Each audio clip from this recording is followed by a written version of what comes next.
हम लोग पिछले दिन एक पढ़े थे डायमेंशन ऑफ यूनिट सेल, इकाई सेल का घनत्व, और उसमें हम लोग देखे थे D बराबर Z into M by A Q into N A, और इसमें था D डेंसिटी, Z परमाणु की संख्या इकाई सेल में, M परमाणु द्रव्यमान और इकाई सेल का आयतन था AQ और Na था एवोगाड्रो नंबर। नेक्स्ट टॉपिक हम लोग को जो पढ़ना है उसको जरा देखें, imperfection in solid. Imperfection in solid, और इसको हम लोग कहेंगे हिंदी में क्रिस्टल दोष।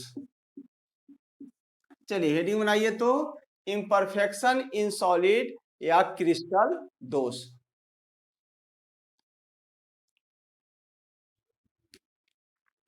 जैसे अगर हम एक उदाहरण लेकर विचार करें कि मिठाई के दुकान में मिठाई सजा कर रखा हुआ है, तो कोई जरूरी नहीं है कि सभी मिठाई का आकार एक ही प्रकार का, उसमें कुछ छोटा भी हो सकता है, कुछ बड़ा भी हो सकता है।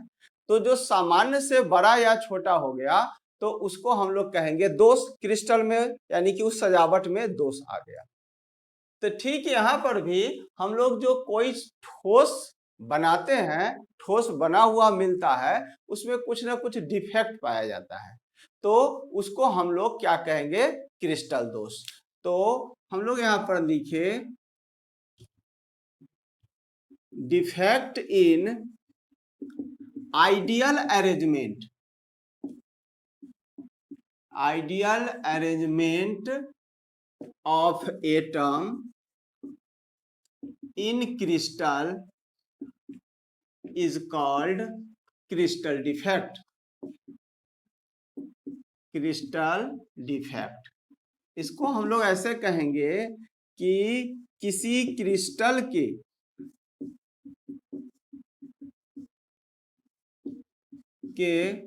परमाणु के आदर्श व्यवस्था से विचलन, आदर्श व्यवस्था से विचलन क्रिस्टल दोष कहलाता है। क्रिस्टल दोष कहलाता है। चलिए इसको लिख लीजिए कि किसी भी क्रिस्टल के परमाणु के आदर्श व्यवस्था से विचलन, मतलब उसको जैसा अरेंजमेंट होना चाहिए था उससे अगर अंतर आ गया तो उसको हम लोग क्या कहेंगे, डिफेक्ट कहेंगे, दोष कहेंगे। तो किसी क्रिस्टल के परमाणु के आदर्श व्यवस्था से विचलन क्रिस्टल दोष कहलाता है। यह दो प्रकार का होता है। चलिए देखा जाए कि यह दो प्रकार का होता है। It is of two types, यह दो प्रकार का होता है। लिखते चलिएगा। तो एक को कहेंगे पॉइंट डिफेक्ट, पहले लिख रहे हैं लाइन डिफेक्ट, क्योंकि इसमें विशेष नहीं जानना है, लाइन डिफेक्ट, और दूसरा को कहेंगे पॉइंट डिफेक्ट। लाइन डिफेक्ट और पॉइंट, रैखिक दोष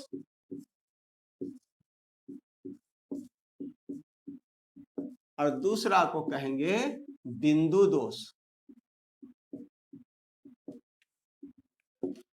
रैखिक दोष और बिंदु दोष, लाइन डिफेक्ट और point defect.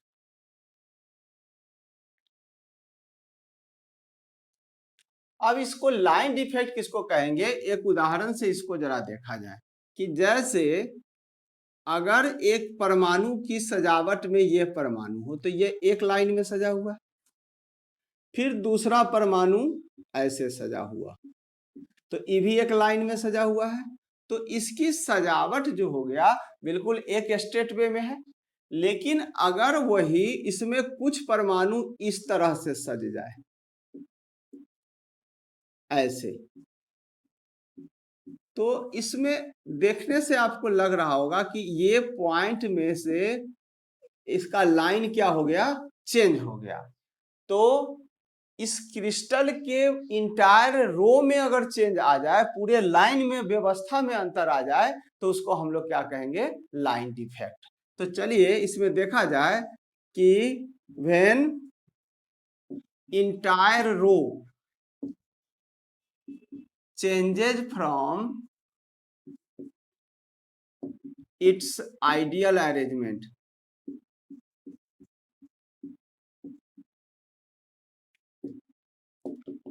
it is called line defect.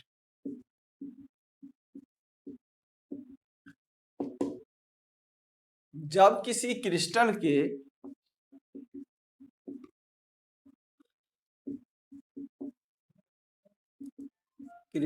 के संपूर्ण रैखिक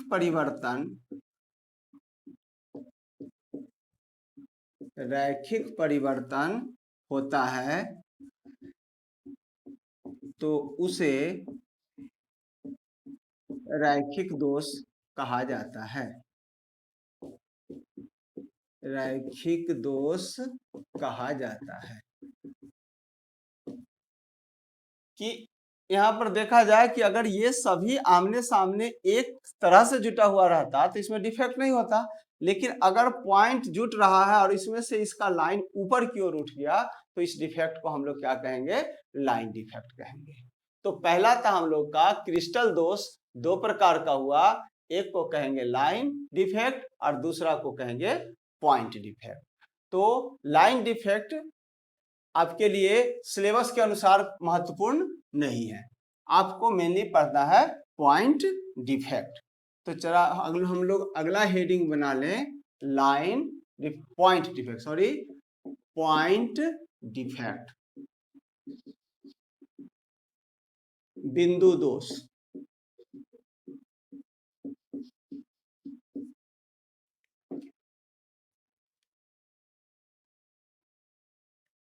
बिंदु दोष।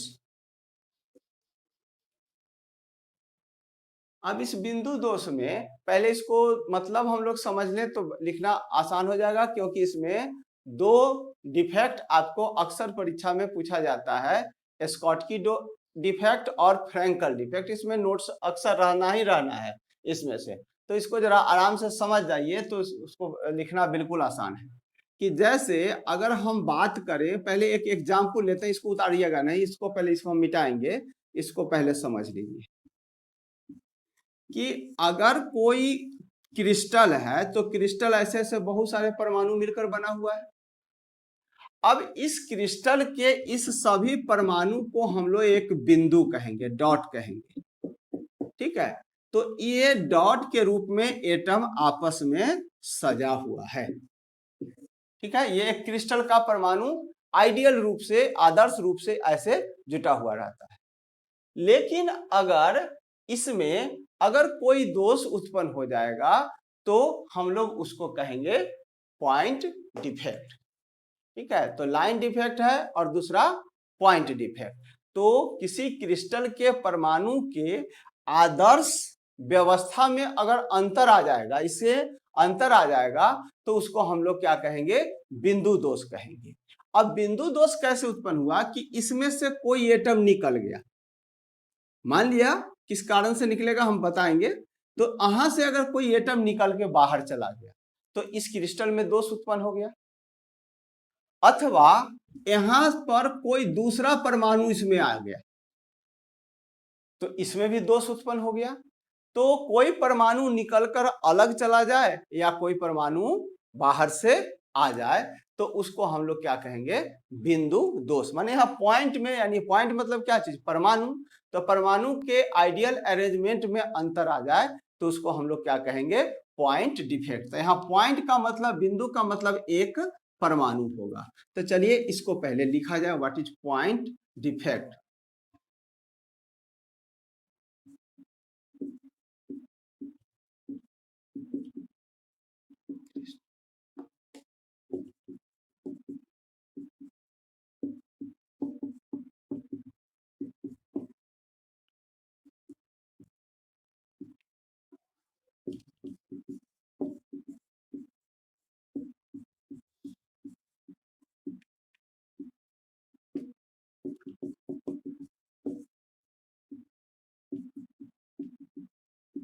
it is called point defect. When atom of crystal replaced or joined from its ideal arrangement, it is called point defect. कि जब किसी क्रिस्टल के परमाणु निकल जाए या उसमें आकर जुट जाए तो क्रिस्टल के दोष को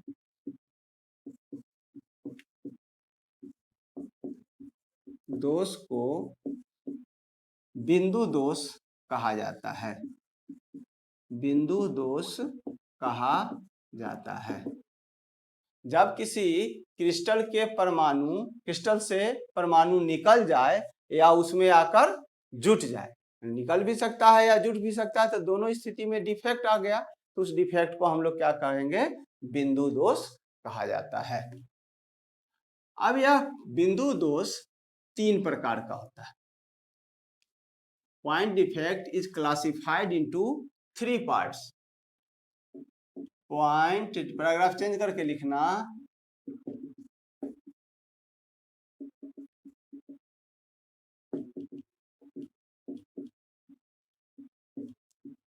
बिंदु दोष को 3 भागों में बांटा जाता है। बिंदु दोष को 3 भागों में बांटा जाता है। एक को कहेंगे स्टोइकियोमेट्रिक डिफेक्ट, हिंदी में भी इसको कहा जाता है स्टोइकियोमेट्रिक दोष। स्टोइकियोमेट्रिक दोष हम अभी समझाएंगे कि यह स्टोइकियोमेट्रिक दोष होता क्या है। दूसरा non stoichiometric defect. Non stoichiometric दोष, नॉन स्टोइकियोमेट्रिक, आराम से लिखिए इसको, नॉन स्टोइकियोमेट्रिक दोष। और तीसरा इम्प्यूरिटी डिफेक्ट, अशुद्धि दोष।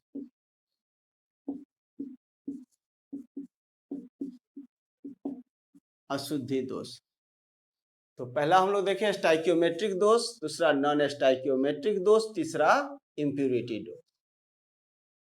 तो टोटल अभी तक जो हम लोग पढ़े कि क्रिस्टल में जब उसके आइडियल अरेंजमेंट में परिवर्तन हो जाए तो उसको हम लोग डिफेक्ट इन क्रिस्टल कहेंगे। डिफेक्ट इन क्रिस्टल 2 प्रकार के, लाइन डिफेक्ट और पॉइंट डिफेक्ट। तो अगर क्रिस्टल के आइडियल अरेंजमेंट के संपूर्ण लाइन में अगर परिवर्तन आ जाता है तो उसको हम लोग क्या कहेंगे? लाइन डिफेक्ट कहेंगे। लेकिन अगर कोई परमाणु बाहर चला जाए या परमाणु क्रिस्टल के अंदर आ जाए तो उसके पॉइंट में अंतर आ गया तो उसको हम लोग क्या कहेंगे? Point defect. और पॉइंट डिफेक्ट को पुनः हम लोग कितने भागों में बांटे? 3 भागों में, stoichiometric defect, non stoichiometric defects और तीसरा इम्प्यूरिटी डिफेक्ट। अब हम लोग को पहला हेडिंग बनाइए स्टोइकियोमेट्रिक दोष। स्टोइकियोमेट्रिक दोष, इसमें एक नया शब्द आपको मिल रहा है स्टोइकियोमेट्री। इसका मीनिंग अगर हम लोग समझ जाए तो पूरा टॉपिक समझना बिल्कुल आसान हो जाए। तो पहले एक स्टोइकियोमेट्रिक डिफेक्ट तो हेडिंग बनाइए, लेकिन स्टोइकियोमेट्रिक डिफेक्ट में स्टोइकियोमेट्री क्या है इसको हम लोग स्टोइकियोमेट्री एक हेडिंग बना लो, स्टोइकियोमेट्री।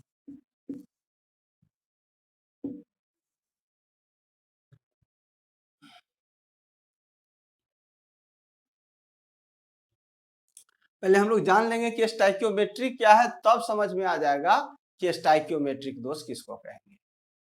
तो स्टाइकियोमेट्री समझने के लिए हम लोग एक उदाहरण लें कि जैसे अगर कहीं आप भोज खाने गए हो और उस भोज खाने के क्रम में मिठाई एक उजला वाला एक लाल वाला आपको खाने के लिए मिला, तो अगर 50 आदमी बैठकर खा रहा हो तो 50 को मिलेगा एक लाल मिठाई और एक उजला मिठाई।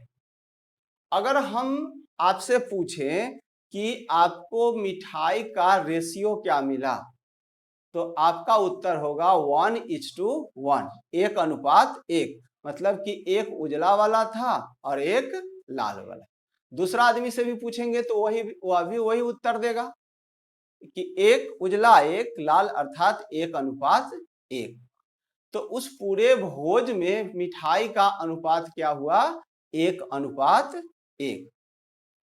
अब उसी चीज को हम लोग यहां लें कि अगर NaCl हम लें तो इस एक अणु में सोडियम कितना है?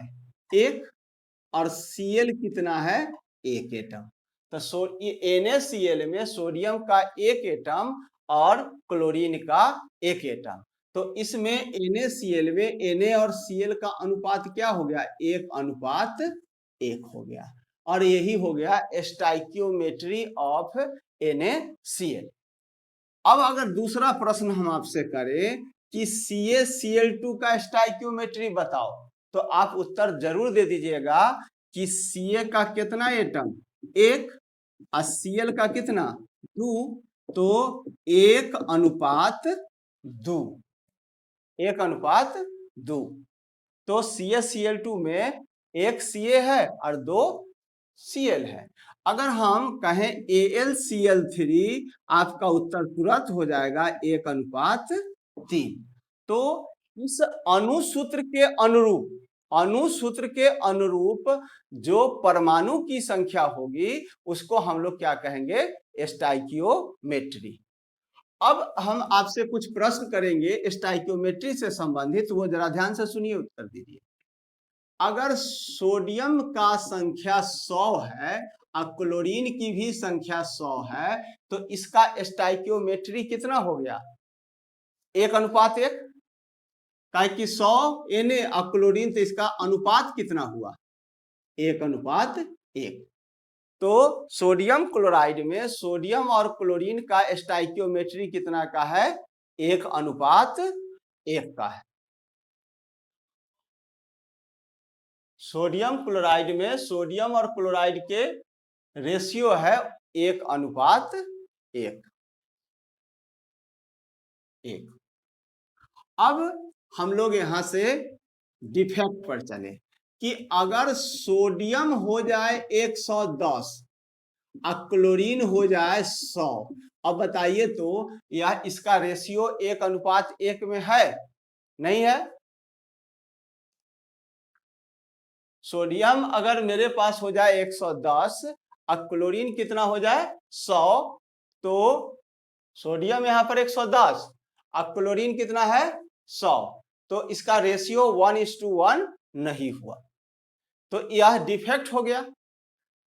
मतलब सोडियम की संख्या ज्यादा हो गया किससे? क्लोरीन से, तो यह डिफेक्ट हो गया।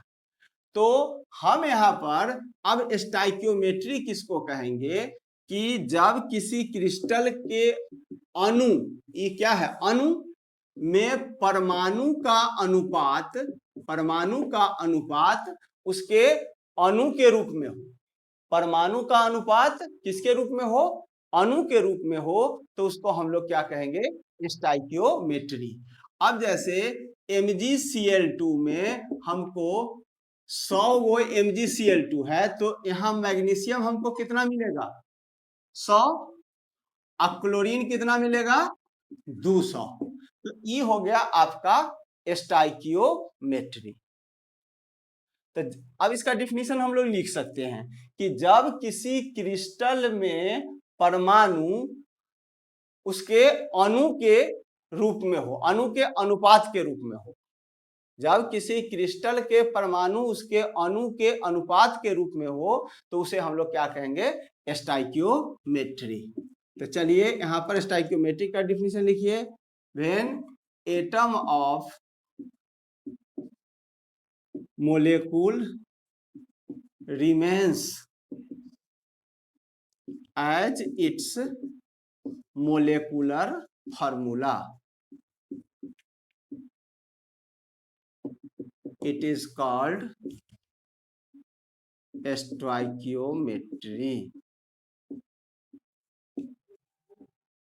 जब किसी क्रिस्टल, लिखते चलना, जब किसी क्रिस्टल के परमाणु उसके अणुसूत्र के रूप में हो, अणुसूत्र के अनुपात के रूप में हो, सॉरी, जब किसी क्रिस्टल के परमाणु उसके अणुसूत्र के अनुपात में हो तो उसे स्टोइकियोमेट्री कहा जाता है, उसे स्टोइकियोमेट्री कहा जाता है। जब किसी क्रिस्टल के परमाणु उसके अणुसूत्र के अनुपात में हो तो उसे स्टोइकियोमेट्री कहा जाता है। अब स्टोइकियोमेट्री हम लोग समझ लिए। अब यहां पर से फिर से हेडिंग बना लेना है आपको, स्टोइकियोमेट्री डिफेक्ट। स्टोइकियोमेट्री पढ़ लिए, तब आप फिर से एक बनाइए हेडिंग, स्टोइकियोमेट्री डिफेक्ट।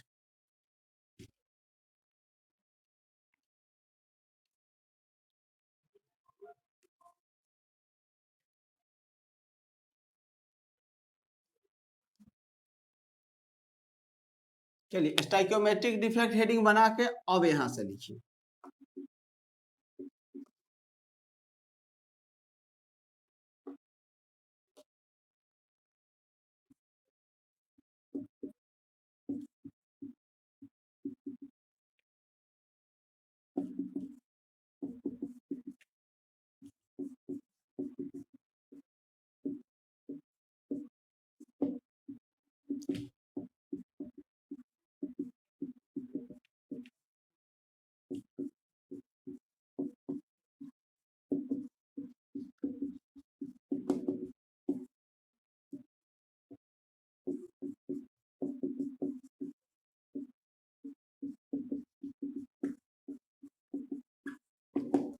चलिए लिखिए इसको हिंदी में कि जब किसी क्रिस्टल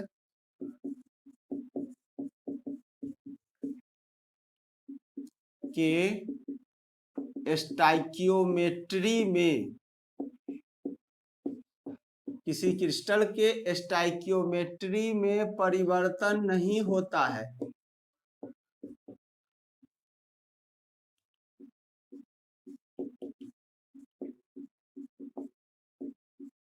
परंतु उसमें दोष उत्पन्न हो जाता है,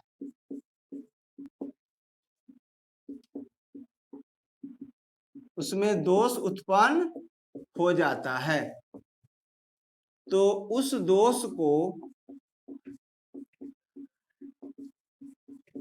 तो उस दोष को स्टोइकियोमेट्री दोष कहा जाता है।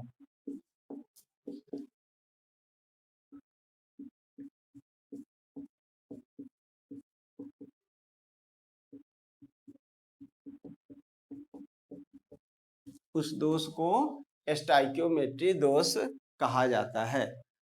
फिर से इसको एक बार देख लीजिए, जब किसी क्रिस्टल के स्टोइकियोमेट्री में परिवर्तन नहीं होता है परंतु उसमें दोष उत्पन्न हो जाता है, तो उस दोष को स्टोइकियोमेट्री दोष कहा जाता है। अब सवाल उठ रहा है यहाँ पर कि क्रिस्टल में स्टोइकियोमेट्री में दो बात यहाँ पर, कि स्टोइकियोमेट्री में परिवर्तन भी नहीं हुआ और दोष भी, डिफेक्ट भी उत्पन्न हो गया, तो उसको हम लोग कहेंगे स्टोइकियोमेट्री दोष।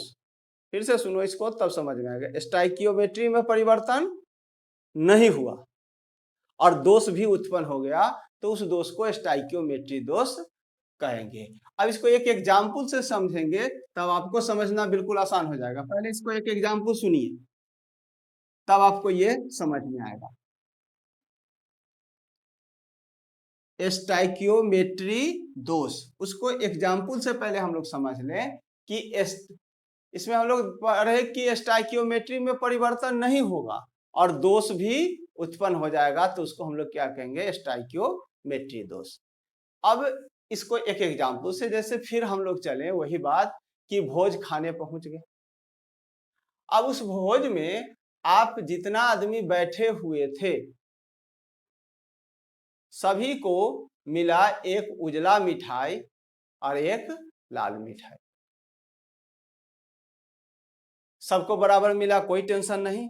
अगर पूछा जाए किसी से कि कितना रेशियो है, तो एक उजला और एक लाल, सबका रेशियो 1/1। लेकिन अगर बांटने वाला उसमें अगर आपके कोई मित्र हो आपके नजदीक आए और एक उजला और एक लाल मिठाई के जगह पर, एक उजला और एक लाल मिठाई के जगह पर उसने आपके प्लेट में 2 उजला मिठाई और 2 लाल मिठाई रख दिया। अब अगर सोचकर बताइए कि आप अन्य लोगों से तो ज्यादा मिठाई हो गया, लेकिन रेशियो आपका पत्ता का चेंज नहीं हुआ। कैसे? तो 2 उजला और 2 लाल मिठाई है, लेकिन रेशियो कितना हो जाएगा?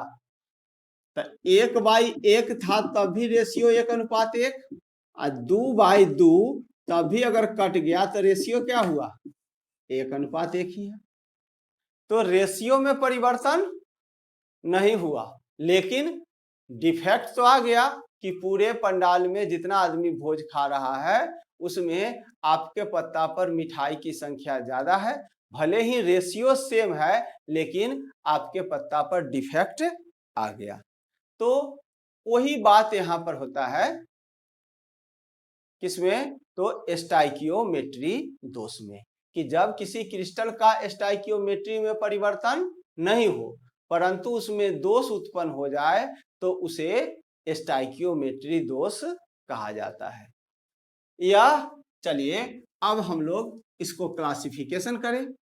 तो स्टाइकियोमेट्रिक डिफेक्ट पहले हम क्लासिफाइड कर ले तो पढ़ना बहुत आसान हो जाएगा। स्टाइकियोमेट्रिक इफेक्ट को हम लोग 2 भाग में बांटेंगे। एक को कहेंगे वैकेंसी डिफेक्ट, यानी कि रिक्ति दोष, और दूसरा को कहेंगे इंटरस्टिशियल डिफेक्ट।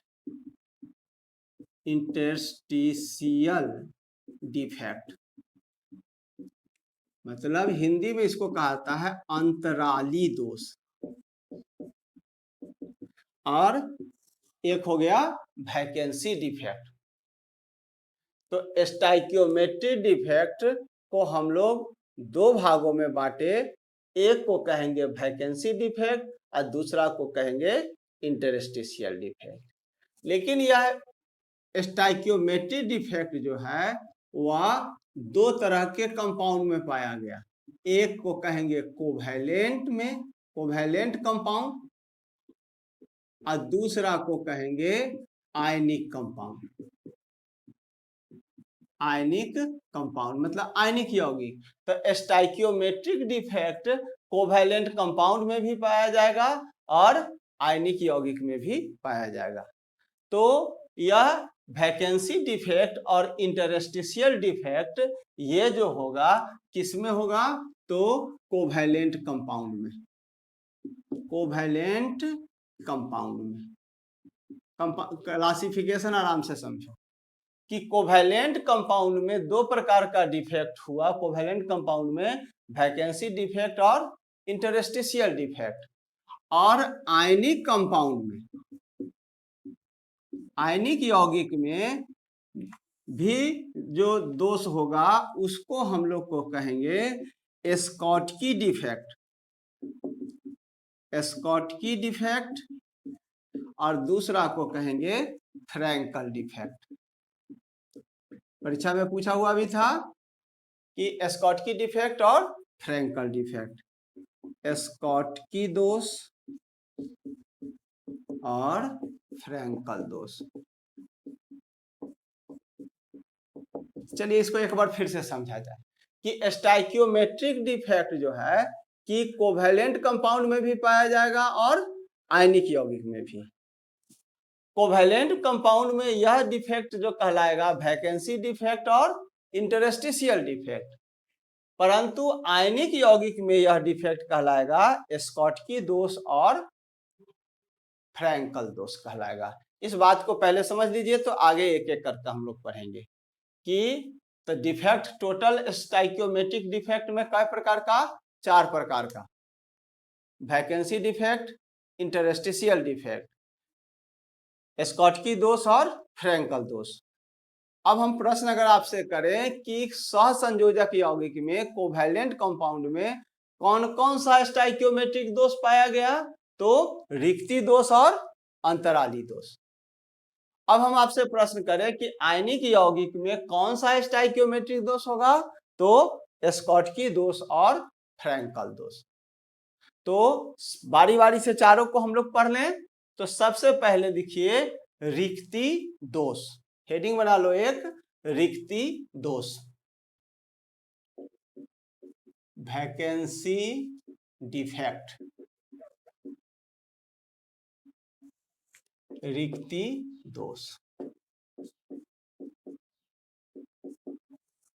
वैकेंसी डिफेक्ट या रिक्ति दोष।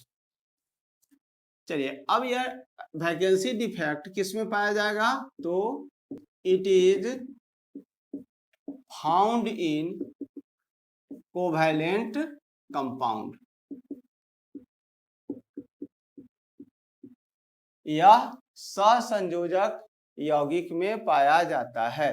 तो पहला पॉइंट हम लोग यहां पर लिख सकते हैं कि यह सहसंयोजक यौगिक में पाया जाता है। लिखे तो यह सहसंयोजक, यह दोष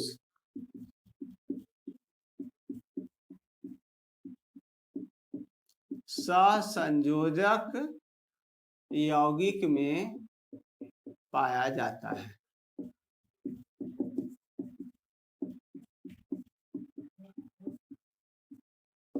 सहसंयोजक यौगिक में पाया जाता है, पहला बात हो गया। अब जरा इसका फिगर बनाकर हम लोग क्लियर करें तो सहसंयोजक यौगिक पर कोई आवेश नहीं होता है, ना धन आवेश ना ऋण आवेश। तो अगर एक परमाणु A है तो दूसरा परमाणु क्या हो जाएगा, B। अगर आयनिक होगा तो A प्लस और B माइनस। तो सहसंयोजक है तो जरा हम लोग ऐसे देखो तो ध्यान से बनाना, पहले समझ लो तो उसके बाद बनाना आसान हो जाएगा।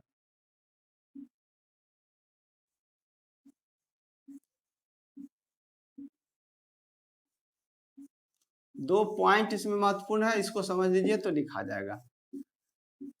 जैसे ये क्रिस्टल हो गया तो इस क्रिस्टल में ए बी ए बी ए, तो ए है तो यहाँ B A B A B, अब फिर हो जाएगा A B A B A B A B A B. अब हमारा ये क्रिस्टल लैटिस तैयार हो गया, ये सभी आपस में जुटा हुआ है, ठीक है। अब जरा इसमें देखना कि हमको करना क्या है कि यह एक सहसंयोजक यौगिक है और सहसंयोजक यौगिक में कहता है कि रिक्ति हो गया, मतलब कि कोई परमाणु निकल कर, चाहे ए चाहे बी, तो इसको हम लोग कहेंगे क्या चीज, क्रिस्टल। और इस क्रिस्टल से कोई परमाणु निकल कर बाहर चला जाए, अगर हम गर्म कर दें तो इससे क्रिस्टल का परमाणु निकलकर कहां चला जाएगा, बाहर की ओर चला जाएगा।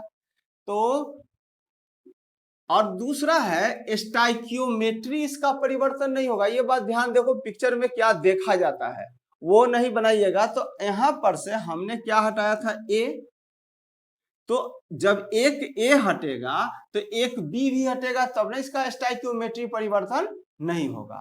तो आपके पास यह सुविधा है कि अब एगो ए हटा दो तो कहीं से एक बी हट गया, तो ए और बी हट गया, तो जितना ए हटा उतना बी हटा, तो इसके स्टाइकियोमेट्री में कोई परिवर्तन नहीं हुआ।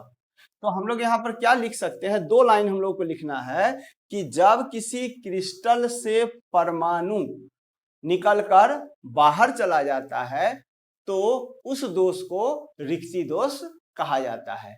और सबसे ज्यादा महत्वपूर्ण, अब इसमें से परमाणु निकल गया तो इसका घनत्व तो पहले से बढ़ गया कि घट गया, तो इसका घनत्व क्या हो जाएगा, घट जाएगा। तो चलिए हम लोग को इसमें यही लिखना था, पिक्चर अगर बनाना हो तो बना सकते हैं। एक और सुविधा है आपके पास कि यहाँ एक ए हटाए तो एक बी, अगर आपकी इच्छा है तो 2 ए हटाइएगा तो 2 बी भी हटा सकते हो। तो सामान्यतः एक ए और एक बी हटा दो। तो चलिए लिखते हैं कि व्हेन, पिक्चर बना लो, एटम रिप्लेस्ड, हाँ बोलो, हाँ कहीं से भी, इसमें जैसे कि एक यहां से हटाए तो एक बी यहां से हटा दिए। अब तुम्हारा मन है कि एक यहां से हटा दे तो एक बी, लेकिन इक्वल नंबर में जितना ए हटेगा उतना ही बी हटेगा, ये तुम कहीं से भी हटा देना, ठीक है। चलिए, तो when atom replaced from crystal so that its stoichiometry not changes, then that defect is called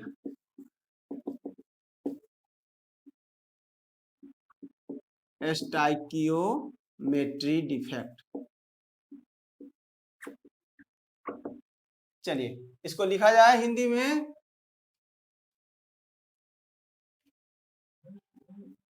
जब किसी क्रिस्टल से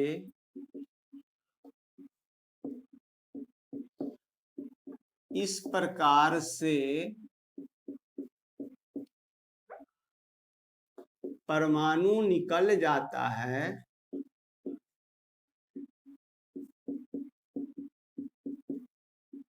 जिससे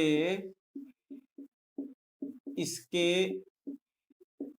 स्टोइकियोमेट्री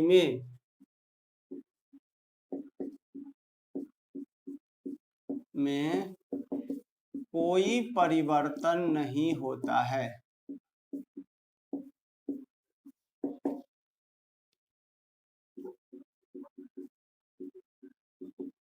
तो उस दोष को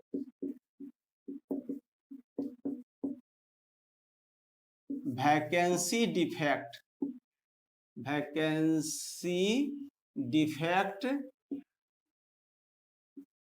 या रिक्ति दोष कहा जाता है, वैकेंसी डिफेक्ट या रिक्ति दोष कहा जाता है।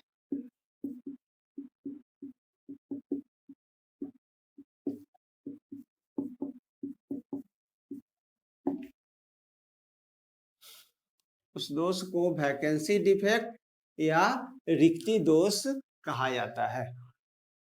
आगे जरा हम लोग देखें तो इसमें से परमाणु निकल जाएगा तो इसका घनत्व क्या हो जाएगा, कम हो जाएगा। तो due to vacancy defect density of crystal decreases, रिक्ति दोष के कारण क्रिस्टल का घनत्व कम हो जाता है। पर अगर आप चेंज करके due to vacancy defect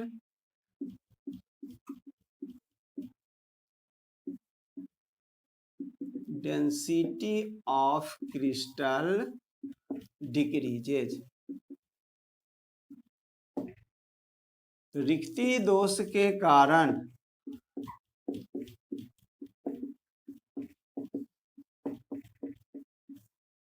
crystal का घनत्व कम हो जाता है,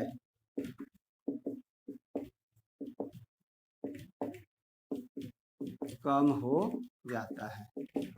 देखिए इसको, रिक्ति दोष के कारण, अक्सर ऑब्जेक्टिव में रहता है ये प्रश्न कि due to vacancy defect density of crystal increases decreases remains unchange, तो आंसर क्या होगा, डिक्रीजेज। कि वैकेंसी डिफेक्ट के कारण क्रिस्टल का घनत्व कम हो जाता है। दूसरा इंटरस्टिशियल डिफेक्ट, इंटरस्टिशियल डिफेक्ट, अंतराली दोष।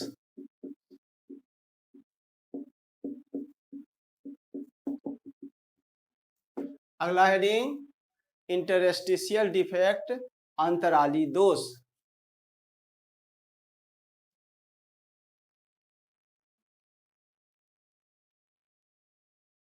अंतराली दोष, interstitial defect.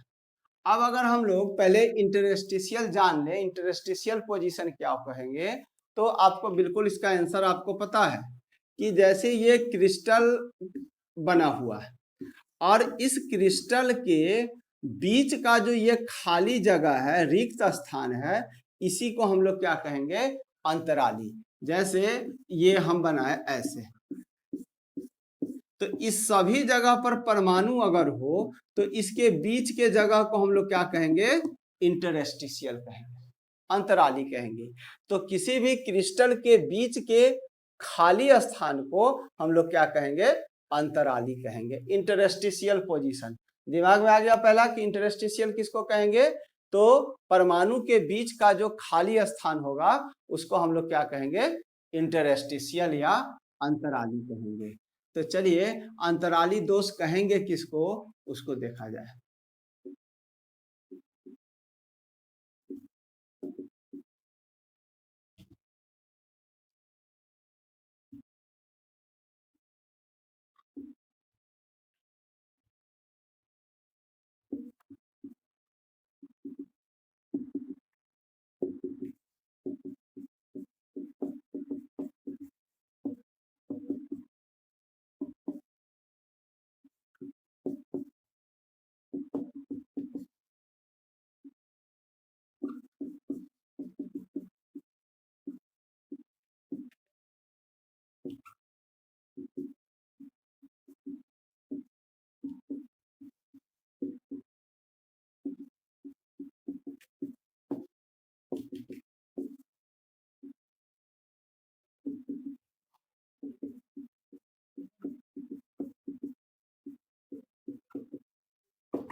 When atom remains in interstitial of crystal so that its stoichiometry not changes, then that defect is called interstitial defect। कि जब किसी क्रिस्टल के अंतराली में परमाणु आ जाता है, कहाँ जाता है, अंतराली में, तथा उसका स्टाइक्योमेट्री में कोई परिवर्तन नहीं होता है, तो उस दोष को अंतराली दोष कहा जाता है। तो इसको लिख लीजिए कि जब किसी क्रिस्टल के अंतराली में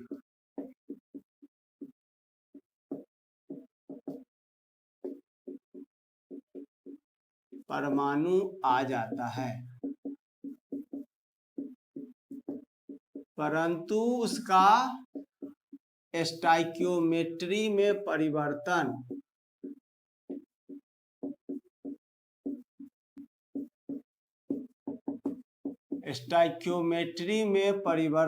नहीं होता है, तो उस दोष को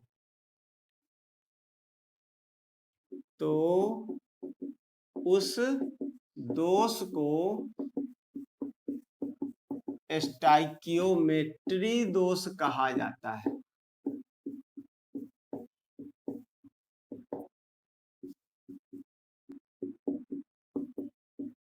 उस दोष को अंतराली दोष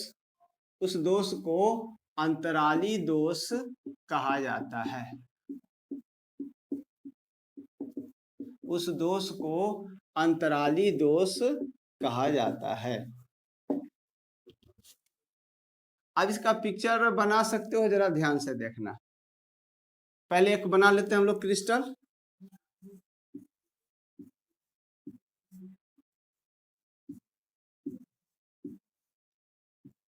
ऐसे बना लिए।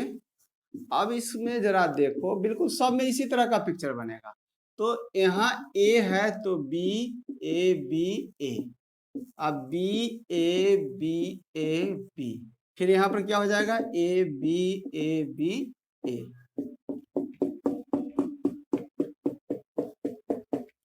अब ये हमारा क्रिस्टल लैटिस तैयार है। अब इस क्रिस्टल में अगर कोई बाहर से परमाणु आ जाए, जैसे यहां पर आ गया ए, तो यहां पर अब आप क्या रखिएगा, बी।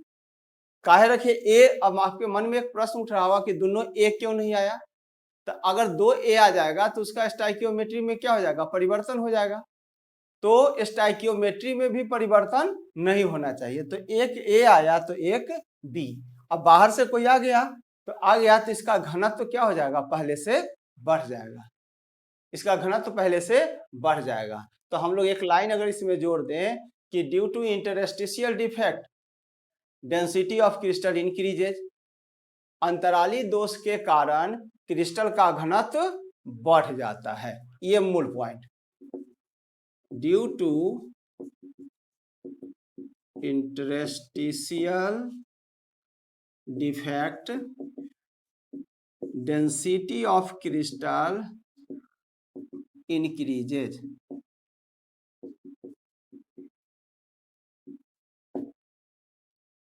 अंतराली दोष के कारण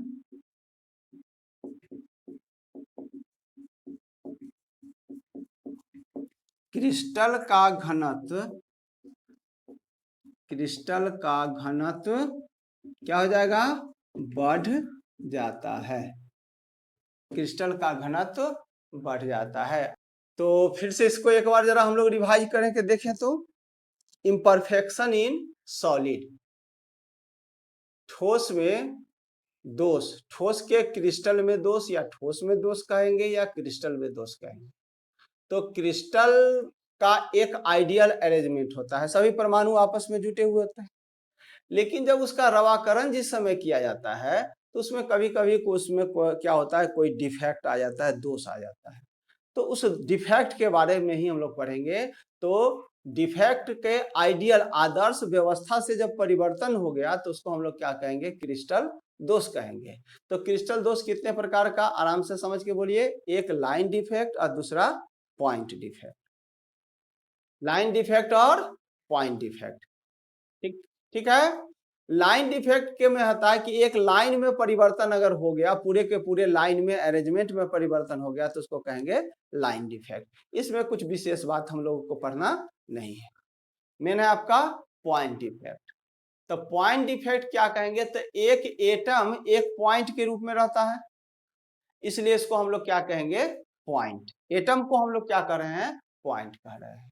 तो जब कोई पॉइंट यानी कोई एटम अपने जगह से निकलकर बाहर चला जाए, या कोई एटम बाहर से क्रिस्टल में चला आए, तो उसके आइडियल अरेंजमेंट में परिवर्तन हो जाएगा और उसको हम लोग क्या कहेंगे, पॉइंट डिफेक्ट। अब पॉइंट डिफेक्ट को हम लोग कितने भागों में बांटे, आराम से बोलो, यहां बोल सकते हो तुम लोग। पॉइंट डिफेक्ट को कितने भागों में, 3 भागों में। Stoichiometric defect, stoichiometric defect. दूसरा क्या है, नॉन स्टाइकियोमेट्रिक डिफेक्ट। और तीसरा है अशुद्धि दोष। तीसरा है अशुद्धि दोष। चलिए, स्टाइकियोमेट्री कहेंगे हम लोग किसको, कि जब किसी क्रिस्टल के परमाणु किस रूप में हो, अणुसूत्र के अनुरूप में हो। जब किसी क्रिस्टल के परमाणु अणुसूत्र के अनुरूप हो तो उसको हम लोग क्या कहेंगे, स्टाइकियोमेट्री। अब कहता है कि स्टाइकियोमेट्री दोष किसको कहेंगे, तो जब किसी क्रिस्टल के परमाणु अपने स्टाइकियोमेट्री के अनुरूप हो तथा उसमें दोष उत्पन्न हो जाए, उसमें दोष उत्पन्न हो जाए तो उसको हम लोग क्या कहेंगे, स्टाइकियोमेट्री डिफेक्ट। अब स्टाइकियोमेट्री डिफेक्ट कोवैलेंट कंपाउंड में भी पाया जाएगा और आयनिक यौगिक में। यहां से थोड़ा सा दोनों को डिफरेंट करो, दोनों को अलग अलग कर दीजिए कि स्टाइकियोमेट्रिक दोष जो है वह सहसंयोजक यौगिक में भी पाया जाएगा और आयनिक यौगिक में भी पाया जाएगा। तो जब यह सहसंयोजक यौगिक में पाया जाता है तो इसको कहते हैं हम लोग रिक्ति दोष, यानी वैकेंसी डिफेक्ट। और दूसरा को कहते हैं अंतराली दोष। अंतराली दोष और वैकेंसी डिफेक्ट। अब वैकेंसी डिफेक्ट किसको कहेंगे, इस सबसे ऑब्जेक्टिव में आपका क्वेश्चन रहता है, जरा ध्यान से सुनो कि जब किसी क्रिस्टल से परमाणु कहाँ निकलकर बाहर चला जाता है, निकलकर बाहर चला जाता है, और शर्त वहां पर यह है कि उसका स्टाइकियोमेट्री भी परिवर्तन नहीं होता है। परमाणु बाहर चला जाता है और उसके स्टाइकियोमेट्री में कोई परिवर्तन नहीं होता है, तो उसे हम लोग क्या कहेंगे, स्टाइकियोमेट्री दोष कहेंगे। उसको स्टाइकियोमेट्री दोष कहेंगे। स्टाइकियोमेट्री दोष में पॉइंट डिफेक्ट था, सॉरी वैकेंसी डिफेक्ट था और इंटरस्टेशियल डिफेक्ट। तो वैकेंसी हो गया तो उसको वैकेंसी डिफेक्ट, और वैकेंसी के कारण उसका घनत्व पहले से घट जाएगा। और दूसरा है अंतराली। तो अंतराली बीच के खाली स्थान को क्या कहेंगे, अंतराली कहेंगे। खाली स्थान को क्या कहते हैं, अंतराली। तो जब कोई परमाणु अंतराली में बाहर से चला आता है तो उस दोष को क्या कहेंगे, अंतराली दोष कहेंगे। और अंतराली दोष के कारण क्रिस्टल का घनत्व बढ़ जाता है, क्रिस्टल का घनत्व बढ़ जाता है। अब हम लोग को नेक्स्ट पॉइंट जो पढ़ना है आयनिक यौगिक में, जिसको कहेंगे फ्रैंकल डिफेक्ट और स्कॉटकी डिफेक्ट। इसको हम लोग नेक्स्ट डे देखेंगे, काफी इंपॉर्टेंट टॉपिक, उसको हम लोग नेक्स्ट डे देखेंगे, फ्रैंकल और स्कॉटकी।